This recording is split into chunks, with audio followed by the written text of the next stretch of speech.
আজকে আপনাদের দেখাবো গ্রামের বাড়িতে দেশি জাম্বুরা গাছ। সেই জাম্বুরা গাছ থেকে জাম্বুরা পেরে আজকে আমরা ভর্তা তৈরি করবো। কী দিয়ে আসলে এই জাম্বুরে ভর্তা তৈরি করা যায়, এর মধ্যে আজকের আইটেমের মধ্যে আমাদের একটা আইটেম ভর্তার জাম্বুটা গাছ থেকে পারলাম, পাড়ার পর এখন সুন্দর করে আপনার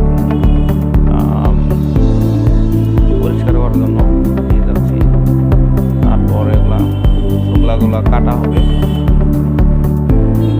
এই জাম্বুরার উপরের যা ময়লা তা হাত দিয়ে পরিষ্কার করে বালুগুলা দূর করে দিয়ে